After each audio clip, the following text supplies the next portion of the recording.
As I entered Harper's house, I opened the door to a room that looked like an old storage shed. Then, in the corner of the pitch-dark room, I found Susan. What in the world happened? I called out, and Susan looked up. Her complexion was terribly poor. Grandma! Next to Susan, there were textbooks and workbooks. How long have you been in a place like this? And without even turning on the light? For a year, I've been right here. What? A year in a place like this, studying? And around her, there were bowls and cups too. So, she was eating here as well. Can you tell me what's going on, for Grandma? I took Susan's hand and spoke to her. After hearing Susan's story, I couldn't hide my shock. I couldn't believe she had been through something so awful. Harper was the root of all evil. As I left the storage room, I was absolutely livid. I found Harper and screamed at her, shaking with anger. What were you thinking? Locking a child up in a place like that? What you're doing is wrong. Just as Harper began to retort, the front door opened, and someone entered the house. How could you? I watched Harper with a cold gaze. My name is Hannah Kirk, 63 years old. Currently, I live with my husband, Ken, just the two of us, and I'm a homemaker. Ken is turning 65 this year. He's retired, and we're spending our days relaxing at home. Our children are our eldest son, Caleb, and our second son, Sean. Caleb is 38 years old, and Sean is 34. They've long since flown the nest and built their own families, and now we only see them during the holidays, like Thanksgiving and Christmas. Since our second son and his wife don't have kids, our only grandchild is Caleb's daughter, Susan. Susan is turning 8 this year, a lively and adorable little girl. She always talks to us, saying "Grandma, Grandma," and gifts us with her amazing drawings. The illustration she made of Ken and me smiling is displayed in the most prominent spot in our living room. Every time we see it, it warms our hearts. I wonder how Susan is doing. It's about time we saw her again, Ken says, squinting his eyes. Yes, I'd love to see a bunch of her drawings again. Susan must be happily drawing even today. We believed so. But at this time, we couldn't have imagined the unexpected events that were happening to Susan. It was on a sunny morning. The doorbell rang, and I opened the door. Standing there was Harper. It's been a while, Hannah. Oh, Harper. What's going on? I was surprised. Harper is Caleb's wife. Since they live about a 3-hour train ride from here, they rarely come to our house. I wondered what could have happened. Sorry for the sudden visit. I have a favor to ask. What is it? Come in, anyway. I led Harper into the living room. Ken was also surprised to see Harper, who we hadn't seen in a while. Harper is the same age as Caleb, 38. She looked the same as the last time we saw her, with light makeup and simple clothing. But, she seemed to have a tired look on her face. Without even touching the tea I offered, Harper started to speak. Hannah, and, Ken, actually, I need to borrow some money. What? Why's that? It's for Susan's tutoring fees. She's already attending one, but we're thinking of enrolling her in another one known for its track record in getting students into competitive schools. Tutoring. I was surprised. Susan is still in elementary school. I didn't think she needed tutoring. I was about to say so, but times have changed since my day, and I don't know much about the current educational climate. So, I couldn't outright deny it. Susan wants to be a lawyer. That's why we need to focus on her studies from now.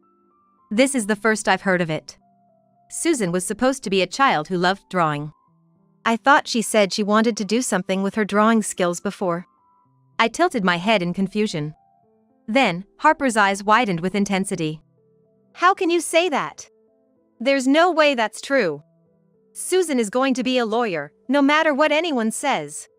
So please, lend us the money. Harper's forcefulness completely intimidated Ken and me. If that's the case, we need to check with Caleb. Ken began, but Harper quickly regained her composure and responded with a smile. Don't worry, Ken. Caleb agrees with this. We'll pay you back as soon as we get our bonus. But, she's already attending one tutoring school, right? And you want to enroll her in another one? Hannah, the competition starts from elementary school these days. If she doesn't excel in her studies, she'll be left behind in society. It's for Susan's future. Please understand, I beg you. Now she was pleading with tears in her eyes. Ken and I looked at each other and fell silent. It's hard to refuse when it's for Susan's future. I'd at least like to hear it directly from Susan. Susan is currently studying at home without any distractions. She doesn't want to waste time and is working very hard. Please don't disturb her. As adults, it's our job to support Susan's wishes as much as we can, isn't it? Is that so? How much do you need? For now, just $2,000 for the summer course fees. The payment deadline is approaching. Ken sighed. All right. If it's what Susan wants. Yes. I'll withdraw it from the bank. So, we ended up lending the money to Harper. But it was also new to us. The idea that Susan wanted to become a lawyer. Yet, we are just grandparents and not living together. It's not unusual for kids to change their minds. I convinced myself of that. But the story didn't end there. A few days later, while reading the newspaper, Ken looked up and said softly, You know, about Susan wanting to be a lawyer. If that's really what she wants, of course, I'll support her. It just came out of nowhere. Yes, maybe we should try to hear it from Susan herself. I decided to make a call. Since Susan doesn't have a cell phone, I had no choice but to contact Harper. Oh, Harper? Thanks for last time. Is Susan there? Can I talk to her? Susan? She can't come to the phone. She's busy. Harper answered bluntly.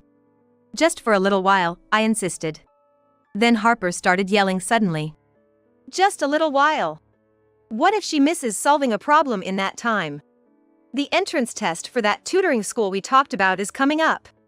The results will determine her class placement. She has to get into the top class, or she'll fall behind. Do you have any idea how hard it is to catch up after that? Overwhelmed by Harper's tirade, I was taken aback. With Harper not budging, I had no choice but to hang up. How did it go? Ken asked worriedly. I shook my head. No good. Harper won't let her talk. What? Why? I don't understand either. I'll call Caleb. I searched for Caleb's name in my smartphone contacts. Actually, Caleb hasn't been living with Harper for about a year. He's been on a business assignment alone.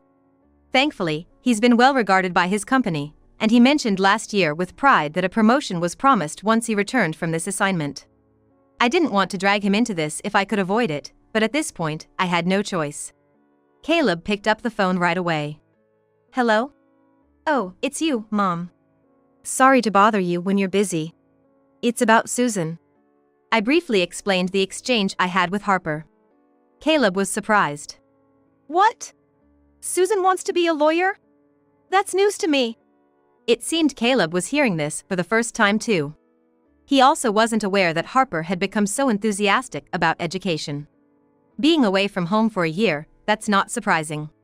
I'm not sure what's going on, but Harper must have started some weird talk. I'm swamped with work right now.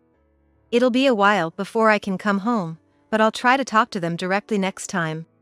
That might be best. I don't want to overstep, but Harper's sudden change is somewhat worrying. Is it really that strange? Oh, now that you mention it, speaking of lawyers. What Caleb told me. It was enough to stoke my worries. On the weekend, Ken and I had come to Harper's house. It's our eldest son and his wife's place. Maybe it's wrong for me to interfere. But I had a bad feeling. After all, I'd only heard Harper's yelling, not a peep from Susan herself. I wanted to know what Susan thought. Plus, Caleb wasn't here right now. I wondered how Susan was doing, just with Harper. We rang the doorbell and introduced ourselves, and a flustered Harper answered. What's going on, Hannah, you too? Harper was clearly flustered. We were visiting a friend in the area and decided to stop by on our way back. I replied with a smile. A little white lie. By the way, is Susan here? At my question, Harper became flustered. Well, she's not feeling well and is resting in the back. I'm sorry you came all this way. Just seeing her face for a bit would be okay. No, but I don't think she'll want to see anyone. So, maybe today is not good. Harper was adamant about not letting us see Susan, not budging an inch. Something felt off. Then, Ken suddenly exclaimed. Ow! My chronic back pain is acting up. Ken was clutching his back, crouching down in pain. Are you okay? Ken gave me a look. He was signaling an opportunity. Harper, do you know if there's a chiropractor around here? I think there might be. We left our taxi waiting over there. Could you show us the way? Sorry for the trouble. Ken forcefully asked Harper for directions and headed towards the taxi. While watching them leave, I muttered an apology. Sorry about this, Harper. And then entered the house. It was silent, with no sign of anyone around. I opened each room door, searching for Susan. Susan? Where are you, Susan? She wasn't in any of them. The only place left was an old and used storage room. With resolve, I opened the door.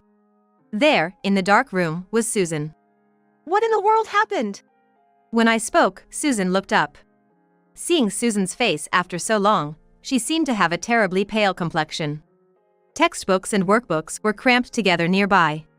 Grandma! Why are you in a place like this? And without even turning on the lights? I've been studying here all this time.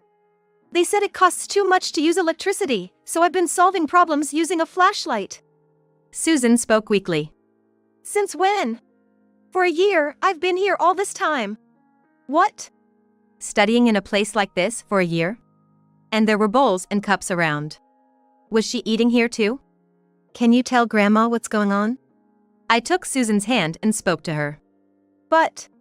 Susan hesitated. Maybe she was afraid of Harper. It's okay, Susan. Grandma is on your side. With that, Susan started to cry. And began to speak haltingly. The story Susan told went like this. About a year ago, when Caleb went on a solo business assignment and it was just Susan and Harper living together. Harper changed. Harper had said to Susan, who usually loved drawing. Susan, you're already 8. It's time to start focusing more on your studies, considering middle school entrance exams. Stop wasting time on those silly drawings. Of course, Susan tried to argue. But Harper wouldn't listen. Worse yet, she tore up Susan's drawings. Listen, the drawings that won't help your future need to stop. You're going to be a lawyer. You'll be respected by everyone, and it's a job that helps people. That's good, right? Harper had said, with a smile on her face. From then on, Susan's days became hellish. She was ordered to attend tutoring classes and complete a massive amount of homework every day. Although Susan was in the 3rd grade, she was studying at a middle school level due to advanced education efforts. There was no allowance for rest. If Susan's test results were poor, Harper would become furious and berate her. Eventually, Harper said, as a punishment, you'll live in the storage room, and so Susan's meals and study sessions were held there. On top of that, if you can't answer the problems, don't sleep inside the house, she was told, and it seems she slept under the eaves sometimes. Occasionally, Caleb came home from his assignment. However, Harper would act completely normal only during those times. And she made sure to warn, you know what will happen if you tell your dad, right? Making it impossible for anyone to seek help. I was stunned by the outrageousness. Harper wasn't just enthusiastic about education. She was clearly overdoing it. I was trembling with anger.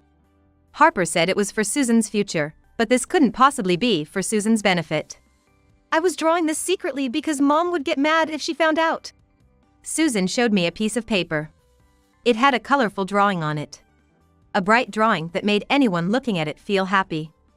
Thinking about her drawing her best in such a hellish environment made my heart tighten.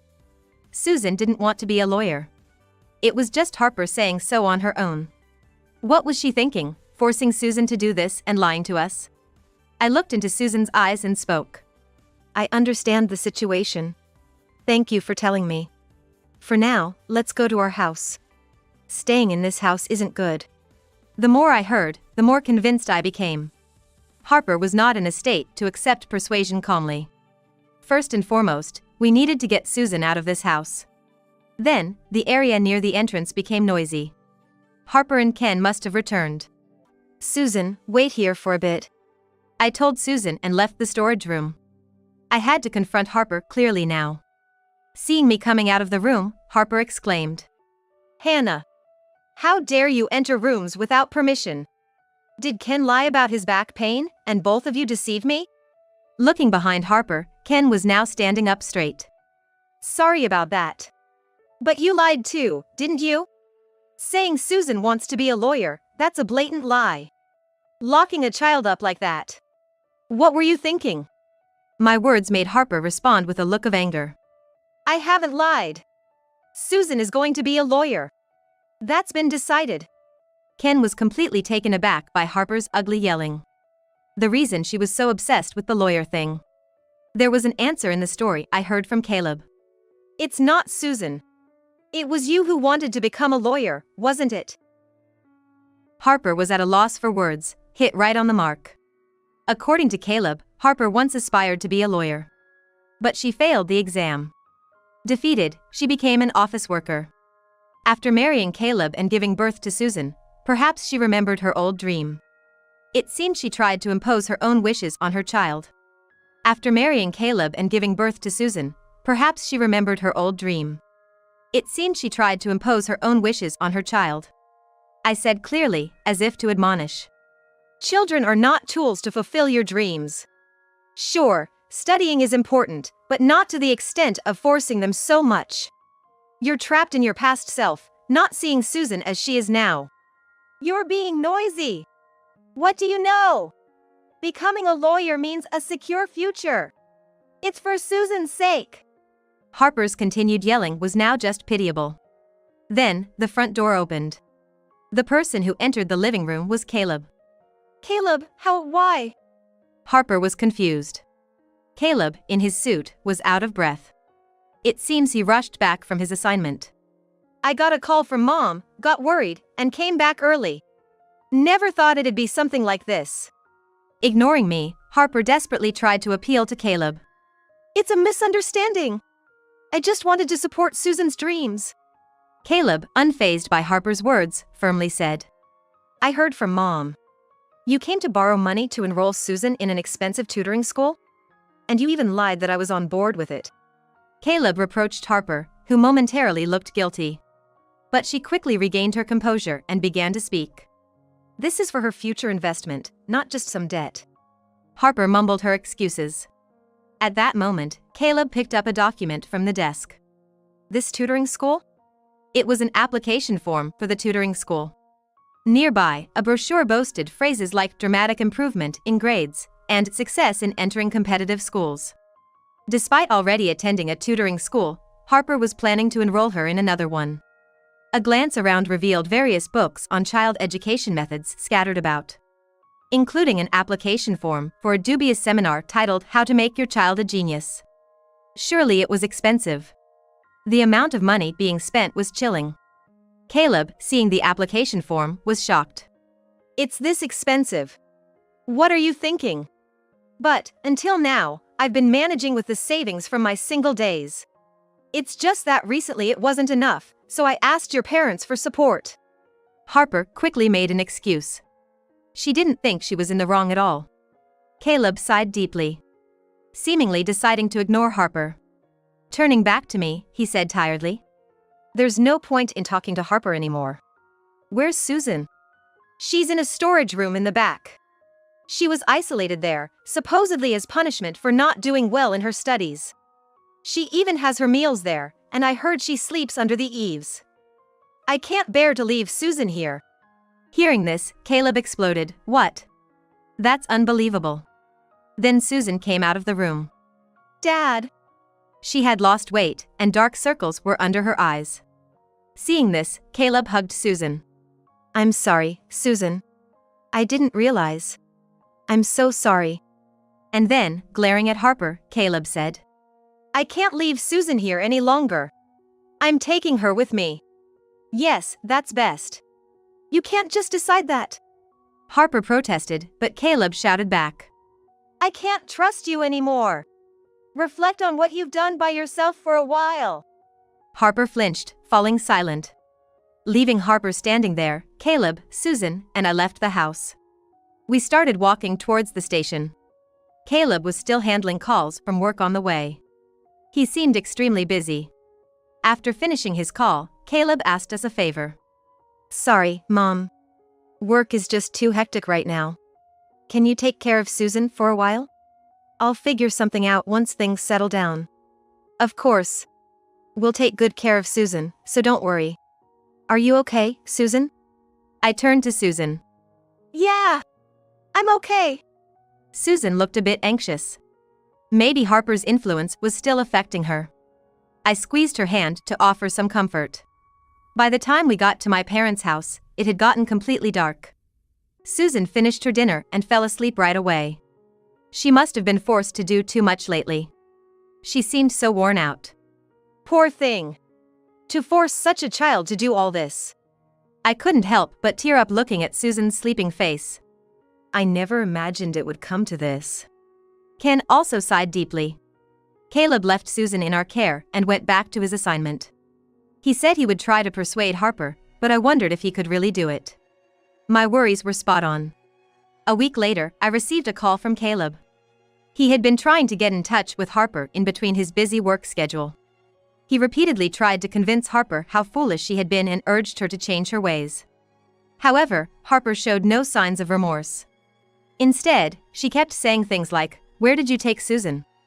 She's going to fall behind in her studies. There's a test coming up soon. Are you still saying that? Please, come to your senses," Caleb pleaded, but she quickly retorted. I've always been sensible. I'm the one who thinks about Susan the most. No matter how many hours they talked, they couldn't reach a resolution. Eventually, she started hanging up the phone on him. The situation is making no progress. Discussions about possibly getting a divorce and Caleb formally taking custody of Susan began to emerge. One morning, the doorbell rang, and I opened the door. Harper standing there. Harper! Harper was in her pajamas, her hair was a mess. And her eyes were wild. Hannah!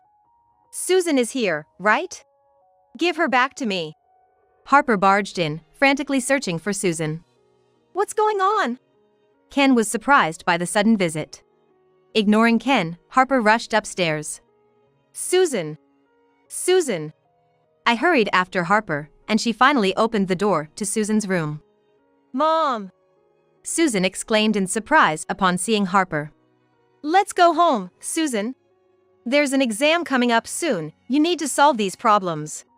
What are you talking about, Susan is? As I tried to intervene, Harper immediately shouted. Hannah, please be quiet. Confused by her mother's sudden appearance, Susan stood up. And said firmly. I'm not going back. How can you say that? I can't become a lawyer. I think studying is important, but I have other things I want to do in the future. Don't decide my future for me, Mom. Shocked by Susan's firm tone, Harper's face twisted in shock. I embraced Susan's shoulders. Well said, Susan. However, Harper glared at me in a rage. I get it now, you guys brainwashed Susan, didn't you? I won't forgive this. Susan is going to be a lawyer. How could she come up with such a foolish idea that we were brainwashing Susan? Harper was beyond reasoning with. I raised my voice, though I thought it was futile. I had to say this. What are you talking about? Wake up. Can't you hear your child's real voice? Susan is suffering because of your actions. You keep saying it's for the child, but you're only thinking about yourself. If you want to be a lawyer, you should make the effort yourself now. It's wrong to force that on Susan. Harper was silenced by my words, looking frustrated. But then, her eyes sharpened. And she grabbed Susan's arm as if to use force. Come on, Susan, it's time to study. No! Let me go, Mom! Harper forcefully dragged Susan out of the room. Wait! Susan resisted. In the midst of their struggle, they lost their balance. Careful! Ken shouted. But it was too late, and they tumbled down the stairs. Susan! Harper! When I called out, Susan said she was okay and got up, but Harper was motionless. Ken immediately called an ambulance. I was bewildered by the grave situation. Later, Harper was taken to the hospital by ambulance. The MRI showed no brain issues, just a temporary concussion. However, upon regaining consciousness, she seemed unable to distinguish reality, muttering terrifying words repeatedly. Susan, you need to study. Susan. This level of obsession was frightening. Then, Harper began to act violently. Suddenly crying out, mistaking nurses for Susan and yelling at them to study. Seeing her condition, the doctor said, "It seems her mental state is not well." Harper was referred to a psychiatric unit.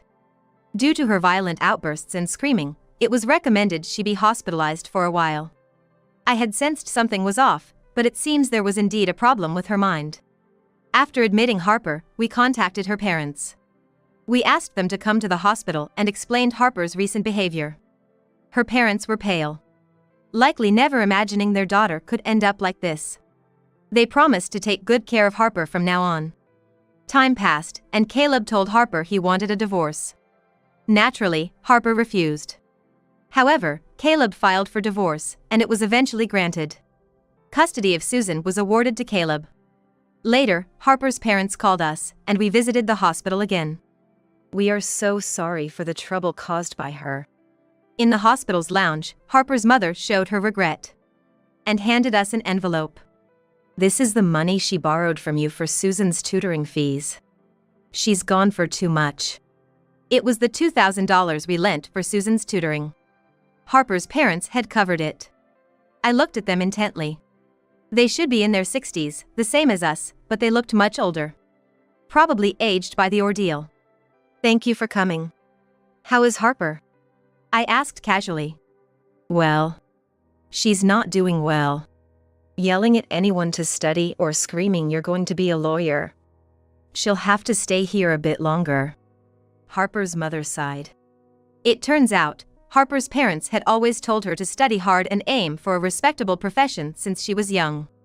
If her grades were poor, they would yell at her. "Maybe we pushed young Harper too hard, and it led to this. It's too late now, but we deeply regret it." Harper's mother's unexpected confession left me with mixed feelings. This was why Harper had gone mad. The negative cycle had been passed down from her parents to Harper, and then to Susan. But such things must come to an end. I declared resolutely. "Children have their own happiness. Pushing parental ideals too much can break a child's heart." Susan was in danger of going down that path.